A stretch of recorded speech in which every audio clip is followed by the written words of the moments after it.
এইটো নাখাবি বোৱাৰী, সন্তানটিৰ কাৰণে বেয়া। শাহুৰ উপদেশ মাতৃ হ'বলৈ ওলোৱা বোৱাৰীগৰাকীলৈ। বেয়া নাপাব দেই, মই এইখিনি নাখাওঁ। জ্বলা বেছি হৈছে যে পেটৰ কণমানিটোৱে কষ্ট পাব। মাতৃত্বৰ পথত যোৱা নাৰীগৰাকীৰ বাক্য। প্ৰায় 9 মাহ গৰ্ভত ডাঙৰ কৰি জন্ম দিয়াৰ পাছত আকৌ পৰিকল্পনা এটি নাম দিয়াৰ।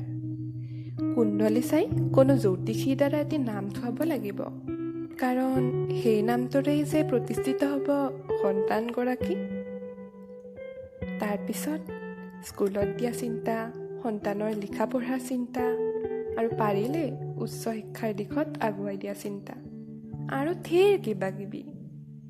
দুহাত ধৰি খোজকাঢ়িব শিকোৱাৰ পৰা সন্তানক প্ৰতিষ্ঠিত কৰালৈ যেন প্ৰধান লক্ষ্য মাতৃগৰাকীৰ।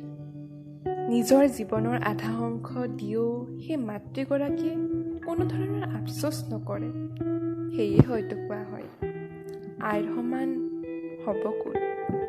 ইয়াৰ বিনিময়ত মাতৃগৰাকীৰ মাথো এটাই কাম্য, প্ৰতিষ্ঠিত হৈ সন্তানে সুখ লাভ কৰক। কিন্তু সকলো জানিও যেন আমি ক'ৰবাত থমকি ৰওঁ আমাৰ দায়িত্ব পালন কৰাত। যান্ত্ৰিকতা কৃত্ৰিমতাৰ ভিৰত আমি পাহৰি যাওঁ তেওঁলোকে কৰা কষ্টসমূহৰ অংশসমূহ। 10 মে মাতৃ দিৱস। সেইকাৰণেই দুখনমান মাৰ ফটো ষ্টেটাছ বা পোষ্ট কৰাই যদি আমি আমাৰ দায়িত্ব শেষ হোৱা বুলি ভাবোঁ, তেতিয়া হয়তো তাতকৈ বেছি লজ্জাজনক একো হ'ব নোৱাৰে। হয়তো দৈনন্দিন জীৱনৰ যান্ত্ৰিকতাত মাৰ লগত শান্তিৰে দুষাৰ কথা পাতিবলৈ বা সহায় কৰিবলৈ আপোনাৰ সময়ৰ অভাৱ হ'ব পাৰে। কিন্তু এইখিনি অৰ্থাৎ লকডাউনৰ সময় কিছু সময় মাৰ নামত কটাবতো পাৰে।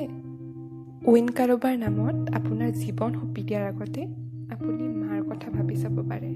কাৰণ জন্মৰ আগৰ পৰা জড়িত থকা মাজনী জানো সেই এদিন দুদিনৰ সেই ব্যক্তিজন বা ব্যক্তিজনীতকৈ ডাঙৰ হ'ব পাৰে? আহক আমি সকলোৱে মিলি সঁচা অৰ্থত মাতৃ দিৱস পালন কৰোঁ।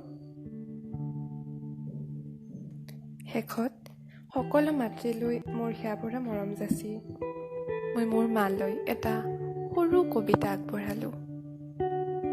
মা, মমতাৰ প্ৰতীক তই, জীৱনৰ প্ৰতিখন যুদ্ধৰ নীৰৱ পথ প্ৰদৰ্শক তই। কষ্টবোৰো কষ্ট যেন নালাগে, কাৰণ মোৰ জীৱনৰ পেইন কিলাৰ তই। এক কথাত ক'ব গ'লে গৰ্ব কৰোঁ মই, কাৰণ মোৰ জীৱনৰ অমূল্য সম্পদ যে তই।